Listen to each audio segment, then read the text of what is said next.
नमस्कार, आप देख रहे हैं जी बिजनेस और अब तक की तमाम बड़ी खबरों के साथ मैं हूं स्वाति रायना। और इस वक्त की सबसे बड़ी खबर आपको चक्रवाती तूफान यास से जुड़ी हुई दे दें। ओडिशा तट से यास तूफान टकरा चुका है।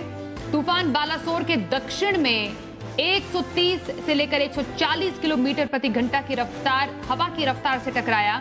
इसका असर ये हुआ कि ओडिशा से बंगाल तक भारी बारिश हुई है। कई शहरों में पानी भर गया है, नदियों का जो स्तर है ऊपर हो गया है, लेकिन इस बीच लोगों को सुरक्षित बचाने की मुहिम भी लगातार जारी है। तूफान टकरा चुका है। ओडिशा बंगाल में भारी बारिश, दीघा में दुकानें टूट गई हैं, कई जगहों पर पेड़ गिर गए हैं और तेज रफ्तार से हवाएं चलने से अभी फिलहाल काफी ज्यादा मुश्किलों का सामना लोगों को करना पड़ रहा है, क्योंकि कई शहरों में पानी भर गया है और समंदर ऊपर है।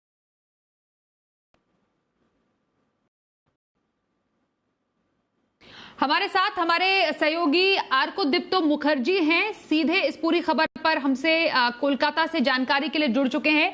आर्को, आप समझना चाहेंगे फिलहाल वहां पर सबसे पहले बताएं स्थिति क्या है, क्योंकि यास तूफान पूरे विकराल रूप के साथ फिलहाल वहां पर एंटर कर चुका है। वहां की स्थिति बताइए पहले।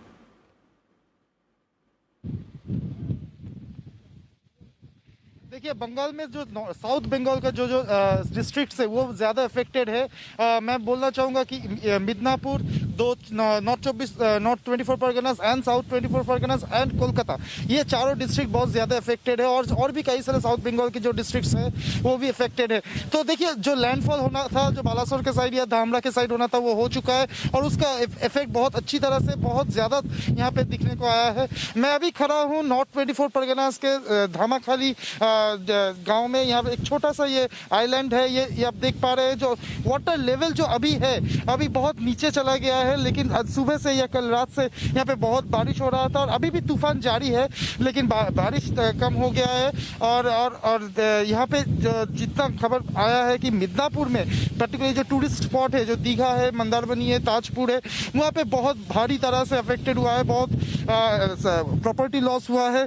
और देखिए, ये एक्सपेक्टेड था, इसलिए पहले से प्रिकॉशनरी मेजर जो था वो स्टेट गवर्नमेंट की तरफ से लिया गया था और इवैक्यूएशन का काम जो चल रहा था, वो इवैक्यूएशन का काम भी 7 दिन पहले से ही शुरू हो गया था। जो जैसे कि यहाँ इस पर्टिकुलर एरिया पे जहाँ पे मैं खड़ा हूँ, ये यहाँ पे 7 दिन से रिलीफ सेंटर या जो स्कूल से वहाँ पे लोगों को ट्रांसफर किया जा रहा था। और जो बांध बनाने का काम है, देखिए ये जो जगह है, यहाँ पे सबसे बड़ी टेंशन की बात है, चिंता की बात है, जो अगर बांध टूट जाए ये तो पूरा नदी का पानी अंदर आ जाता है, गांव बह जाता है। जो लास्ट साल अम्फान हुआ था, अम्फान के टाइम में भी ये एक्सपीरियंस रहा है यहाँ के लोगों के, कि जो पानी अंदर आ गया है गांव की, इससे बहुत लॉसेस हुआ है। तो मैं चाहूँगा यहाँ पे किसी से बात करने के लिए, मैं यहाँ पे किसी से बात करना चाहूँगा। देखते दादा, यहाँ पे जो सिचुएशन है अभी क्या लग रहा है, अभी सब कुछ ठीक हो सकता है? नहीं, ठीक नहीं लग रहा। बहुत घर बाड़ी भांगा है, बहुत जगह भांग जा रहा है। ये जो बोल रहे हैं कि ऑलरेडी बहुत सारे घर टूट चुका है और बहुत जगह टूटने वाले हैं और टूट सकते हैं। मैं यहाँ पे ये जो जगह, ये 9 आइलैंड है, ये 9 आइलैंड हर जगह यहाँ पे जो फेरी सर्विस होता है या जो लॉन्च सर्विस होता है उससे जुड़ा हुआ है। ये सब सर्विसेज अभी बंद हो चुका है। फिशरीज या फिश इंडस्ट्री यहाँ पे बहुत अच्छी तरह से चलता है, लेकिन वो भी बहुत ही अफेक्टेड हुआ है, सब कुछ बंद हो गया है। जितना खबर मिलने को आया है कि वो बहुत सारे जो फिशेज है वो वेस्टेज हुआ है, लॉस हुआ है। और यहाँ पे जो लोग यहाँ पे फिश जो उगाते थे या फिश का जो काम करते थे, वहाँ पे जो अभी इस तूफान का असर बंगाल के तट पर और कितना, क्योंकि ओडिशा के तट से टकरा चुका है, बंगाल में भारी तबाही ये अभी फिलहाल वहां पर भी मचा रहा है। फिलहाल इसका असर और आगे कितना देर तक दिख सकता है, वहां पर जो मौसम विभाग ने उसने क्या अलर्ट जारी किया है, दूसरा जो प्रशासन है उसकी तरफ से क्या अलर्ट है लोगों के लिए?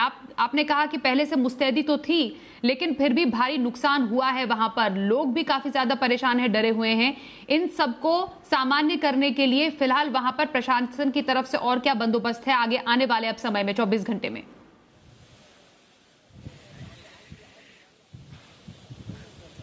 देखिए ये यहाँ पे जो सिचुएशन है जो बताया गया है कि आज जो 26 का ही सबसे बड़ा इफेक्ट होने वाले थे और कल से ये जो तूफान है थोड़ा झारखंड की तरफ मोड़ रहा है।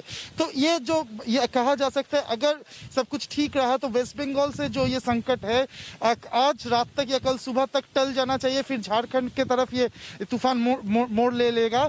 लेकिन प्रशासन के बात जो आप कर रहे हैं, जैसे कि मैं बता रहा था कि प्रशासन की तरफ से यहाँ पे सिर्फ नहीं है, ये मैं अभी खड़ा हूँ नॉर्थ 24 परगनास में, सिर्फ यहाँ पे नहीं है, साउथ 24 परगनास या मिदनापुर या कलकत्ता या हावड़ा सभी जगह पे बहुत सारे रिलीफ सेंटर्स बनाया गया है। हर रिलीफ सेंटर में खाना का पानी का पर्याप्त परिमाण से वो बंदोबस्त किया गया है ताकि वहाँ पे जो लोग शिफ्ट हो रहे हैं वो लोगों को वो ठीक तरह से खाना मिले, पानी मिले।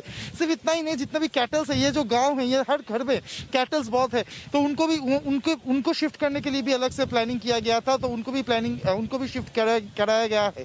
और जो बांध का काम चल रहा था वो बांध का काम भी चल रहा था, लेकिन अभी जो यहाँ का जो स्थिति है या फिर मिदनापुर में सब जगह कुछ जगह पे बांध टूट चुका है, तो उससे अंदर पानी आ गया है। तो उस बांध को रिपेयर करने के लिए प्रशासन अभी तत्पर है और प्रशासन की तरफ से वो बांध को फिर से जोड़ने का काम चल रहा है। तो कुल मिला के जो सिचुएशन ये है, देखिए नॉर्थ बंगाल की तरफ अभी ऐसा कुछ इफेक्ट नहीं हुआ है, लेकिन जैसे कि मैं कह रहा था कि जब झारखंड की तरफ मुड़ेगा ये यस तब नॉर्थ बंगाल को भी अफेक्ट कर सकता है। तो फिलहाल साउथ बंगाल ज्यादातर अफेक्टेड है, लेकिन साउथ बंगाल का जो सिचुएशन सबसे ज्यादा मैं बोलूंगा कि लॉसेस हुआ है मिदनापुर में। जो दीघा जो मंदारमनी जो टूरिस्ट स्पॉट है ऑलमोस्ट खत्म हो चुका है, पानी हर जगह भर चुका है और अभी भी तूफान जारी है और बारिश भी हो रहा है। जहाँ पे मैं खड़ा हूँ यहाँ पे तूफान तो आप समझ ही रहे होंगे कि तेज हवा बह रही है पीछे से। लेकिन आपने जैसा बताया ओडिशा तट से टकरा चुका है। आरको आप पूरी तस्वीर आपने हमको दिखाई वहां पर और कुछ लोगों से बातचीत भी हुई आपकी।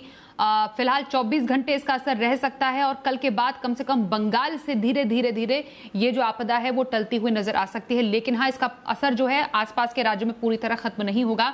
लगातार अपडेट चक्रवाती तूफान यास से जुड़ी हुई हम आपको अलग अलग बुलेटिन में देते रहेंगे। फिलहाल आरको ये पूरी खबर हम तक पहुंचाने के लिए इस परिस्थिति में आपका बहुत शुक्रिया।